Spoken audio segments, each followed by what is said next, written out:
আসসালামু আলাইকুম, সবাইকে স্বাগত জানাচ্ছি। নাজিয়াত শাহরিন। শুরুতেই বিআরবি কেবল সংবাদ শিরোনাম। তারেক রহমানের নতুন চিন্তাধারা দেশবাসীকে আলোড়িত করেছে। তদন্ত কমিশন গঠন করে শুনানি করতে হবে এবি পার্টি। রাজনৈতিক দলের বিচার ট্রাইব্যুনালে হচ্ছে না। তারেক রহমানের নতুন চিন্তাধারা দেশবাসীকে আলোড়িত করেছে। তারেক রহমানের নতুন চিন্তাধারা দেশবাসীকে আলোড়িত করেছে উল্লেখ করে বিএনপির যুগ্ম মহাসচিব সৈয়দ এরমান সোহেল প্রিন্স বলেছেন, শহীদ প্রেসিডেন্ট জিয়াউর রহমান রাষ্ট্র ও রাজনীতি পরিবর্তনের ঝান্ডা উড়িয়েছেন। খালেদা জিয়া ও তারেক রহমান তা বহন করে ভিশন 2030 ও রাষ্ট্র কাঠামো মেরামতের রূপরেখা 31 দফা দিয়েছেন।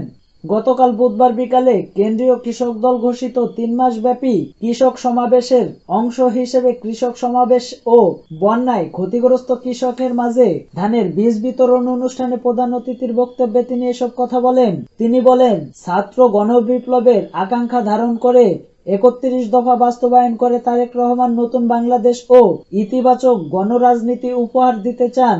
উৎপাদনের রাজনীতির ধারায় তারেক রহমানের ইতিবাচক গণরাজনীতি বৈষম্যহীন মানবিক ও গণতান্ত্রিক গণপ্রজাতন্ত্র প্রতিষ্ঠা করবে।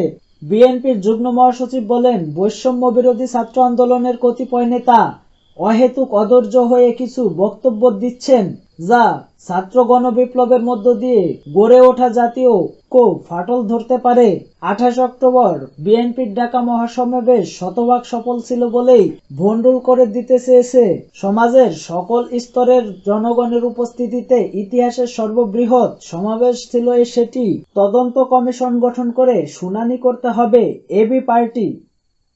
একটি গণতদন্ত কমিশন গঠন করে আমেরিকান কনভেনশনাল সিস্টেমে গণশুনানির মাধ্যমে যারা শহীদ হয়েছেন তাদের তালিকা তৈরি, আহতদের পুনর্বাসন ও অপরাধীদের সঠিক বিচারের আওতায় আনার দাবি জানিয়েছেন এবি পার্টি। বুধবার আমার বাংলাদেশ যুব পার্টি কর্তৃক আয়োজিত এক যুব বিক্ষোভ এ দাবি জানান এবি পার্টি। এ সময় এবি পার্টির নেতারা বলেন, সরকারের প্রধান কাজ ছিল জুলাইয়ের গণ অভ্যুত্থানের সঠিক বিচার ও আহতদের চিকিৎসা পুনর্বাসনের স্বার্থে প্রথমেই গণতদন্ত কমিশন গঠন করা।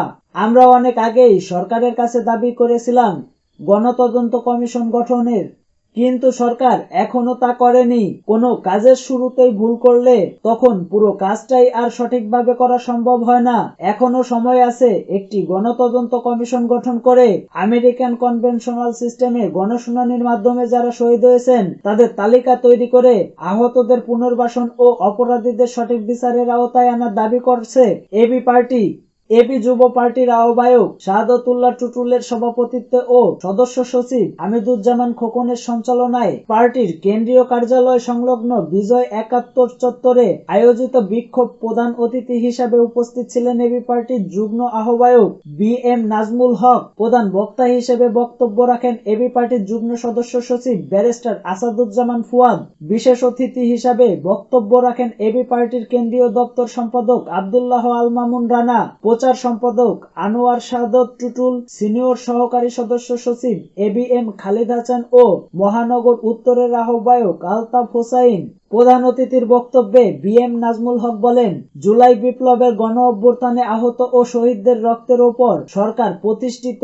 তিনি দাবি করেন, আহত ও শহীদদের তালিকা করে অবিলম্বে পুনর্বাসনের ব্যবস্থা করতে হবে। আহতদের সুচিকিৎসার সর্বোচ্চ অগ্রাধিকার দিতে হবে।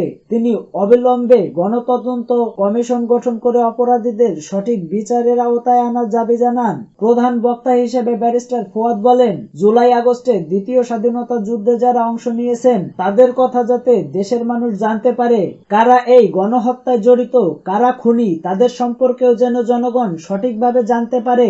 এই লক্ষ্যে অনেক আগেই সরকারের কাছে আমরা দাবি করেছিলাম একটি গণতদন্ত কমিশন গঠনের। আমরা দাবি করেছিলাম এই গণতদন্ত কমিশনে আমেরিকান কনভেনশনাল সিস্টেম গণশুনানি করতে হবে। এই গণশুনানির মাধ্যমে যারা শহীদ হয়েছেন কিন্তু তাদের ঠাঁই হয়েছে গণকবরে, তাদের পরিচয় নিশ্চিত করা যাবে।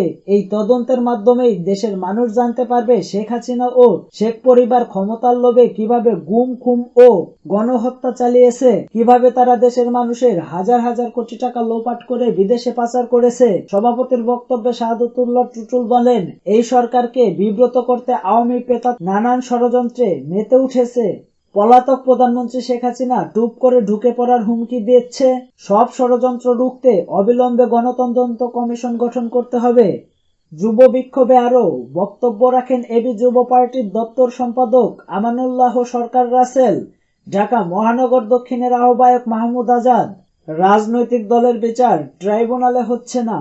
আন্তর্জাতিক অপরাধ ট্রাইব্যুনাল আইনে রাজনৈতিক দলের বিচার বিষয়টি যুক্ত হচ্ছে না।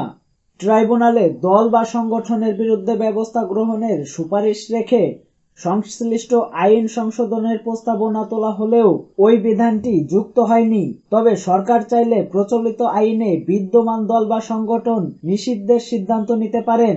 বুধবার সচিবালয়ে অনুষ্ঠিত উপদেষ্টা পরিষদের সভায় আন্তর্জাতিক অপরাধ ট্রাইব্যুনাল সংশোধন অধ্যাদেশ 2024 অনুমোদন দেয় উপদেষ্টা পরিষদ। পরে সন্ধ্যায় ফরেন সার্ভিস একাডেমিতে এক সংবাদ সম্মেলন আইন উপদেষ্টা ডক্টর আসিফ নজরুল এ বিষয়ে বিস্তারিত তথ্য তুলে ধরেন। আসিফ নজরুল বলেন, উপদেষ্টা পরিষদ আন্তর্জাতিক অপরাধ ট্রাইব্যুনাল 1963 সালে সংশোধন প্রস্তাব অনুমোদন দিয়েছে। বিগত ফ্যাসিস্ট সরকারের আমলে এই আইনের বিভিন্ন ত্রুটি বিচ্যুতি নিয়ে দেশীয় ও আন্তর্জাতিক মানবাধিকার সংগঠন সহ বিভিন্ন মহল থেকে অনেক সমালোচনা ছিল। আমরা একটি নিরপেক্ষ বিচার করতে চাই বলে প্রয়োজনীয় অনুভব করে এই সংশোধনী অনুমোদন দিয়েছি। তিনি জানান, এই আইন সংশোধনের আগে সংশ্লিষ্ট সবার পরামর্শ দেওয়া হয়েছে। দেশি বিদেশি আইনজীবী ও মানবাধিকার সংগঠনের কাছে পাঠিয়েও মতামত নেওয়া হয়েছে। উপদেষ্টা পরিষদে উপস্থাপন করা হলে এটি গ্রহণ করা হয়েছে জানিয়ে তিনি বলেন, তবে উপদেষ্টা পরিষদে একটি গুরুত্বপূর্ণ বিষয় রয়েছে, তা হচ্ছে আমরা যে সংশোধনের খসড়া করছিলাম সেখানে সংগঠনকে শাস্তি দেওয়ার বিধান ছিল। প্রস্তাবিত সংশোধনীতে বলা হয়েছিল ট্রাইব্যুনাল প্রয়োজন মনে করলে কোনো সংগঠনকে শাস্তি দেওয়ার জন্য উপযুক্ত কর্তৃপক্ষের কাছে সুপারিশ করতে পারবে, কিন্তু উপদেষ্টা পরিষদের বৈঠকে বলা হয়েছে আমরা এই বিচারকে অন্য কোনো বিষয়ের সঙ্গে সম্পর্কিত করতে চাই না। রাজনৈতিক দল বা কোনো সংগঠনকে নিষিদ্ধ করার প্রশ্ন এলে এই আইনকে অযথাই প্রশ্নবিদ্ধ করবে। আমরা সেই সুযোগ দিতে চাই না। আমরা ডিসেন্ট ও ফেয়ার ওয়েতে বিচার করতে চাই। এজন্য ওই পারমিশনটা বাতিল করা হয়েছে।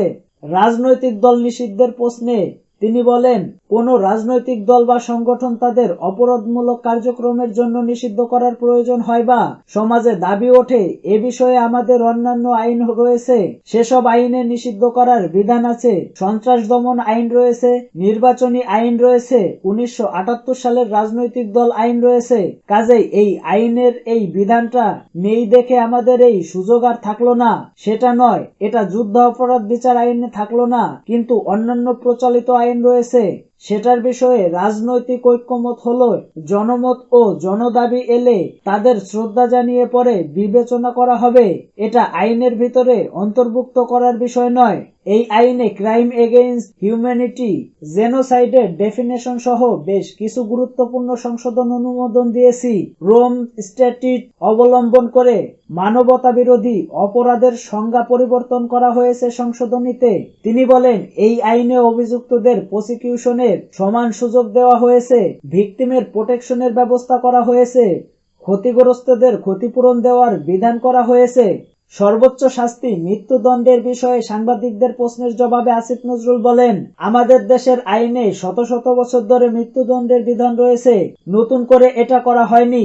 আমাদের পেনাল কোডে বহু আইনের মৃত্যুদণ্ডের বিধান রয়েছে। আমরা মৃত্যুদণ্ড বিলোপ সম্পর্কিত যে আন্তর্জাতিক কনভেনশন আছে সেখানে বাংলাদেশ স্বাক্ষরকারী নয়। আমাদের আইনগত সংস্কৃতির সঙ্গে এটা পরিপূর্ণ নয়। আমরা আন্তর্জাতিক ফোরামকেও এটা স্পষ্টভাবে জানিয়েছি। আপিলের সুযোগও বৃদ্ধি করা হয়েছে বলে তিনি জানান। প্রসঙ্গত, গণহত্যা, মানবতা বিরোধী অপরাধ, যুদ্ধ অপরাধ ও আন্তর্জাতিক আইনের আওতাধীন অন্যান্য অপরাধের অভিযুক্ত ব্যক্তিদের বিচারের লক্ষ্যে 1973 সালে আন্তর্জাতিক অপরাধ ট্রাইব্যুনাল আইন প্রণয়ন করা হয়েছিল। এখন ছাত্র জনতার অভ্যুত্থান চলাকালে যেসব হত্যাকাণ্ড হয়েছে তার বিচার প্রক্রিয়া ইতোমধ্যে শুরু হয়েছে এই আন্তর্জাতিক অপরাধ ট্রাইব্যুনালে।